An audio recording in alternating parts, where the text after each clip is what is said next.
We're now going to look at how to use data input streams and data output streams. The demo that you see in front of you is a demonstration straight from the textbook, but it does have a slight problem, and that's that it doesn't really let you know what happened in terms of the data that went into the disk file. We'll go ahead and run this and let you see what it looks like. So here we go. I've run it, and down at the bottom you can see there's the output generated. Well, let's step through the code and see what happened and why the output looks the way it does, and why that's not particularly instructive to let you know what's actually happening in terms of what gets written to the disk.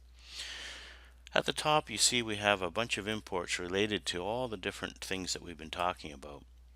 And then I have a main method here, and what it does is it starts by creating an object called output of class data output stream, and I set that up in the following way, referring to a file called temp.dat.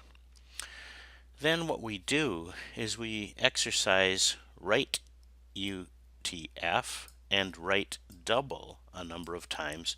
We write the name John and presumably some sort of a score, a student score, maybe a mark in a course, 85.5, or a mark on a test or something, or some kind of score.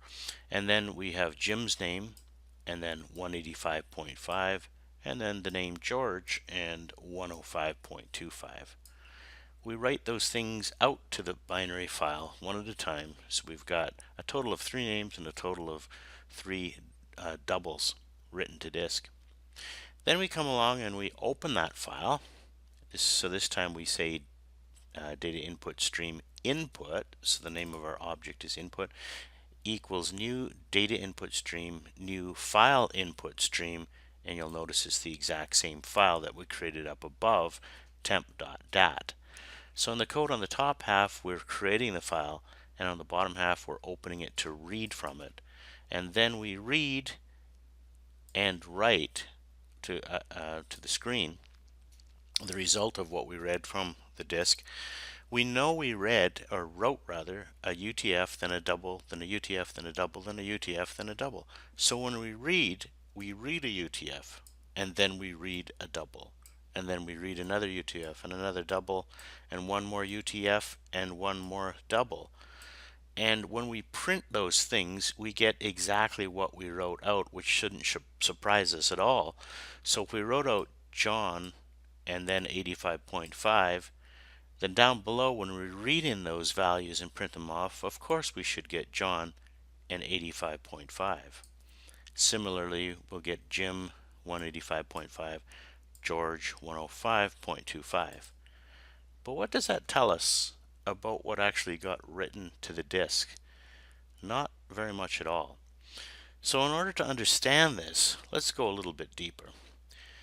The file that we created and then subsequently read is still available for reading, and in fact we used it in the context of a try with resources when we read from it, so of course it automatically got closed after we finished with it. Well, why don't we just go ahead and reopen it, but this time let's read it as a sequence of raw bytes and print out those values so that we can see what actually went out to disk when we did this. So what I'm going to do here is I'm going to just copy this whole try with resources piece, Control C, and I'm going to paste it in here with a Control V. Okay, and right now it's identical to what was above. That's not really what I want to do. What I want to do is treat it as a file of raw bytes and just print those bytes out. So I'm going to substitute this part with something else. Now I'm going to leave the top part the same. I'm still going to do a try with resources with all the same stuff because it's the same data file. But right down in here, and I guess I'm not going to need these 2 curly braces either because I'm going to put, well, maybe I better leave them there just for looks. But I'm going to put a while loop in here. So while input dot available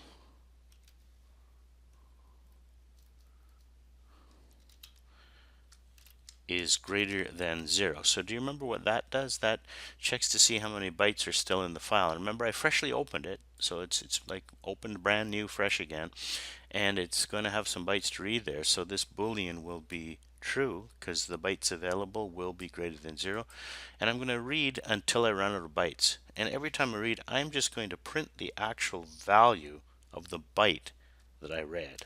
So I'm going to do a system.out.print line. I'll print 1 byte per line. And what I'm going to print in each case is going to be input.read byte. So you understand that we wrote some data to the file which wasn't, strictly speaking, from our perspective, supposed to just be a bunch of bytes, but we meant it to be a string and then a double and another string and a double and another string and a double. But now we're treating it like just a bunch of bytes so that we can see what bytes actually got written to the file as a result of our efforts. So now we're going to go ahead and run this. And I don't know if it's all going to fit on the screen, so chances are we're going to have to resize things. Maybe we can do that right now. So I'm going to go ahead and pull up on this, give ourselves lots of room to see the output. And I'll scroll this to show the new code again. So let's go ahead and run this. I'm going to clear off the space down below. Now I should still get a copy of the original output because that's still going to happen, but then I'm going to see the bytes that are actually in the file. So let's go ahead and run this. Okay, there it is. Not everything is showing in the window, but most of the stuff is.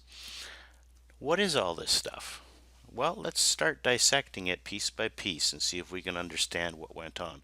This is stuff that the text does not really touch on, doesn't fill you in on what's actually happening here. So this is, in a sense, almost bonus material for you.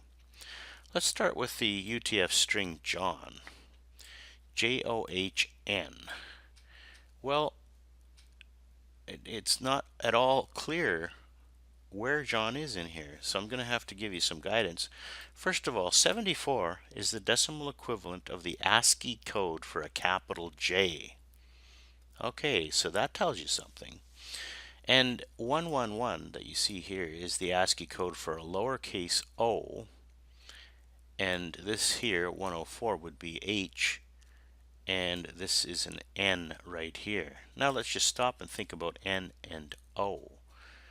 So in the alphabet we have LMNOP. So O is one letter after N in the alphabet. Now N is 110. What do you think the ASCII code for the O should be? Well, it should be 111, right? And there it is, 111, 110. Perhaps that's all the proof you need then, that this right here is a lowercase o, and this right here is a lowercase n. So what I'm telling you is we have J here, and then O, H, N. So far so good, but then why is there a pair of bytes up here that says 04? Can you guess why that might be? Think about it. John has 4 letters in it, doesn't it? And we have 04. Well, what it turns out to be is that you are looking at a 16-bit integer stored as 2 bytes with the most significant byte first and the least significant byte second, and this 04 is actually a 16-bit integer with value 4, and what that indicates is that the string which follows has 4 characters in it. And then we count them: 1, 2, 3, 4, JOHN, and there it is. Now the next piece is this 85.5. We will come back and look at this in more detail, but what I will tell you for now is that doubles consist of 8 bytes total, which means the next byte is the first of 8 bytes, which represents 85.5. So we have 1, 2, 3, 4, 5, 6, 7, 8. That then is 85.5, believe it or not, as a raw binary group of 8 bytes.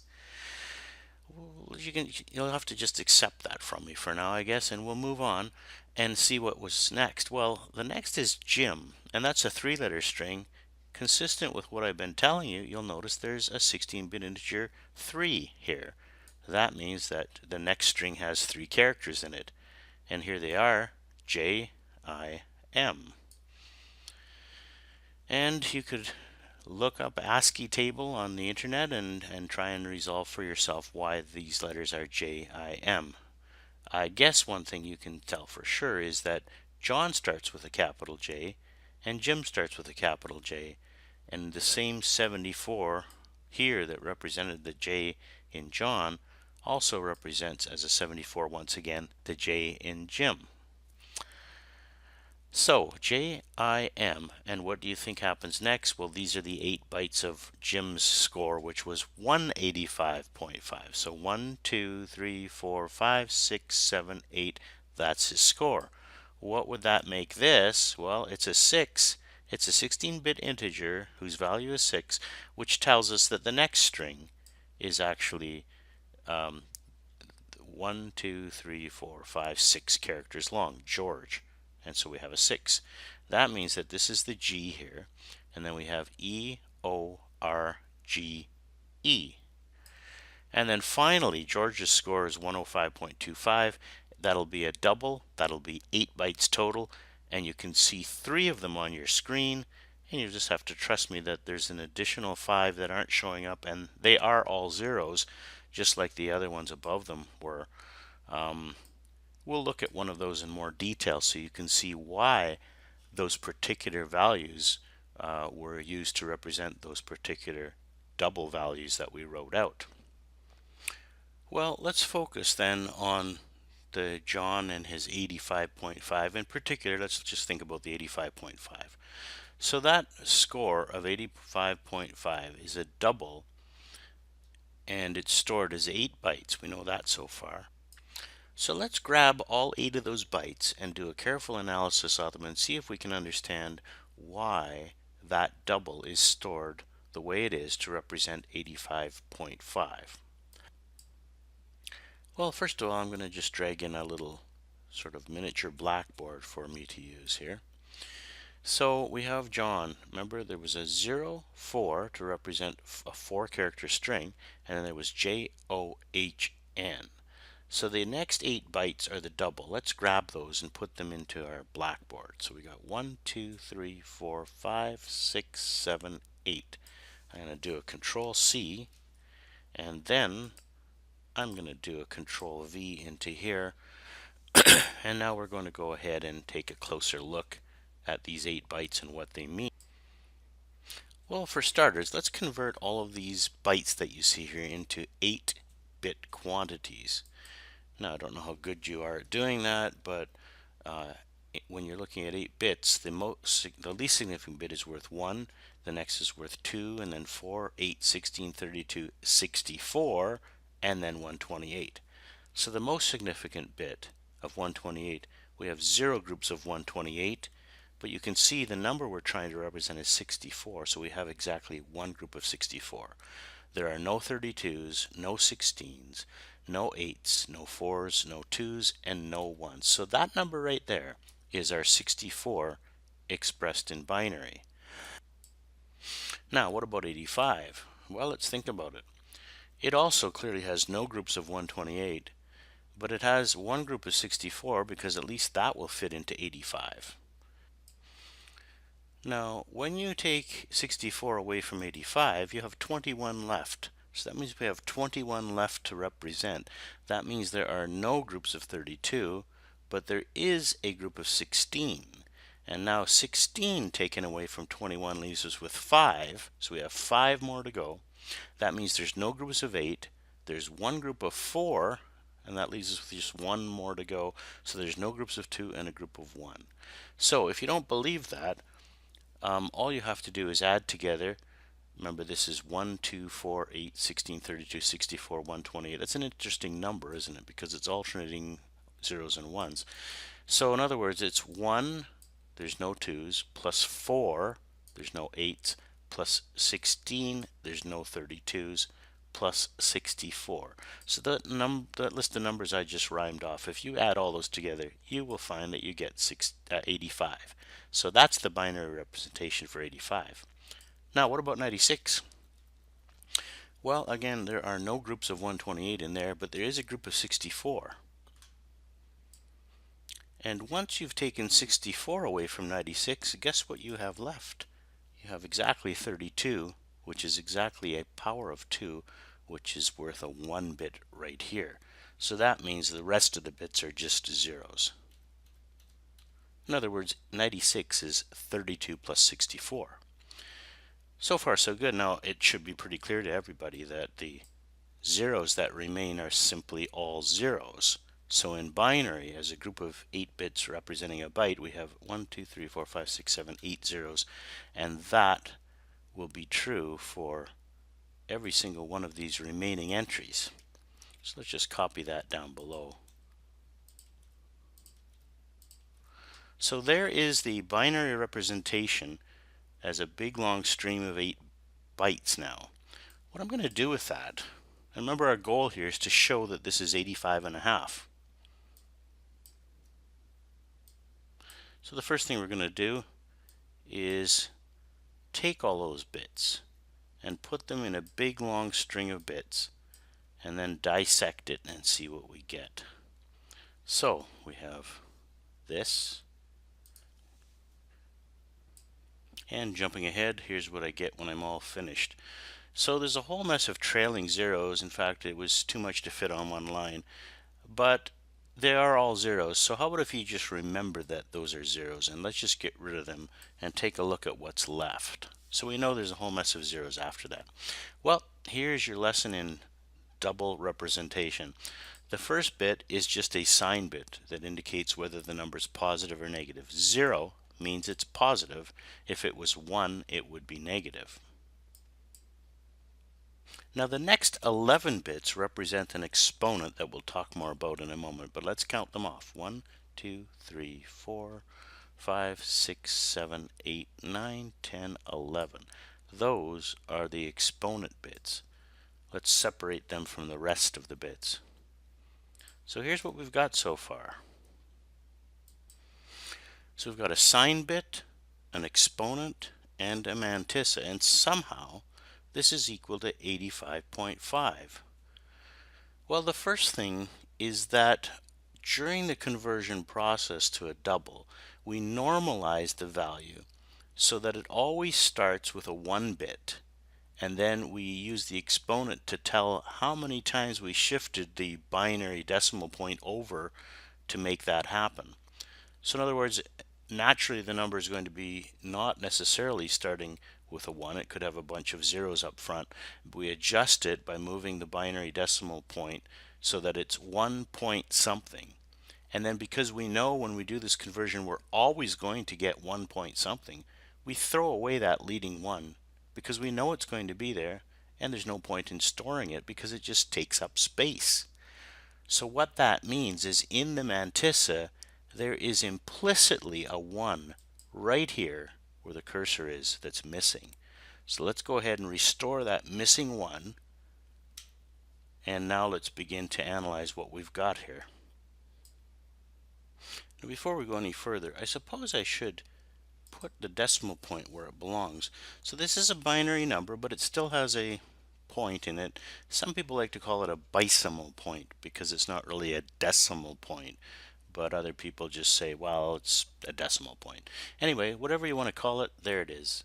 So this is our number, but now we need to look at the exponent to figure out where to move that decimal place to actually get it in the right spot. Okay, well, one of the things that you need to know about this exponent is it's a biased exponent. And what that means is it's actually bigger than it's supposed to be by quite a bit. In fact, it's biased by 1023. So let's remember that this is 1023 bigger than it should be. And this right here is a regular decimal number. Everything up top is binary, but this is just decimal. So let's take this binary number, figure out what it's worth, and then we're going to subtract 1023 because it's biased too big. It's larger than it's supposed to be, and the reason for that is to make it convenient to be able to have positive and negative values of the exponent by simply always treating it as positive initially, but then subtracting 1023 from it to find out its real value. Okay, so what is this binary number worth? Well, it's a little bit longer than a regular byte, so we're going to have to go past 128. Let's start here and work it out. So we have 1, 2, 4, 8, 16, 32, 64, 128, 256, 512, 1024. So we've got 1024 plus what's down here at this end. Oh, it's an additional 5. Think that through. Got a group of 4 and a group of 1. That's 5 altogether. So we've got 5 at this end and 1024 over here. If you do the math, then you will get 1029. So this is actually, this blue part right here is 1029, but it's been biased by 1023, which means, now watch carefully, I'm going to change this to a regular decimal number now. So it's actually 1029 minus the bias of 1023. And when you do that subtraction, 1029 minus 1023, you get the number 6. So there finally is the real exponent. Let me get rid of the word biased, and let me throw this 1023 away. We now have an exponent non-biased of 6. That tells us that this decimal point needs to bump over 6 places to be in the right spot. Okay, so I think you can remember now that it's a positive number. That's why there's a 0 instead of a 1 up here, and that we have 6 that we need to move the decimal point. So let's clean this up. Let's get rid of all this stuff. Just remember the 6. Let's get rid of all this stuff. And this is not even a fraction anymore. It's going to actually be a number by the time we're finished. So we need to move this decimal 6 places over. Let's do that carefully. So 1, 2, 3, 4, 5, 6. That would drop it in right here at this location. So there is our number finally. What? You don't know what that number is? Okay, well, I guess maybe you need a little bit more help yet. First of all, you know that this is worth 1, and this is worth 2, and 4, and 8, etc., etc. What about going this way? What happens? Well, it's powers of 2, but it goes the other way now. So this is worth a half, this is worth a quarter, an eighth, a 16th, a 32nd, and so on and so forth. Well, they're all zeros. We know we had a whole mess of zeros, so we can get rid of them all because they don't contribute anything. What do we have left? What is that? That is 1/2. It's one group of 0.5. So this number is then something plus a half. So below it, let's work out the decimal equivalent. So we've decided that that 0.1 in binary is worth 0.5 in the decimal number system. So we're getting this converted into a base 10 regular ordinary number. Okay, so we're done that part. Let's scrap it, get rid of that. What about this? What's this worth? Well, okay, we have 1, no 2s, 4, no 8s, 16, no 32s, and 64. So in other words, it's 64 plus 16 plus 4 plus 1. And if you add all that up, lo and behold, it comes to 85. So there, at long last, is what that number was equal to, 85.5, just like you see here, 85.5. So now you know what it looks like in binary and how it got stored into the disk file. Now, we still aren't quite done this demo. I'm going to do one last thing. Have a look at what I've done in terms of altering the original source code here. I'm still going to write out George as the third name, but I've modified the double that we're going to write out. There is a good reason that I picked this particular number. It's mostly to illustrate a particular point to you. But in any case, take a look at this number. So it's 2,393,736.5412072228. Now, what is so special about that number, you might wonder? Well, let's go ahead and run this. Okay, and if you look at the output is exactly as it used to be, except, of course, the new score as altered appears here. Well, that's all good and fine. Let's have a look inside the file to see what actually happened. So as before, I'm going to use Notepad to take a peek at the file.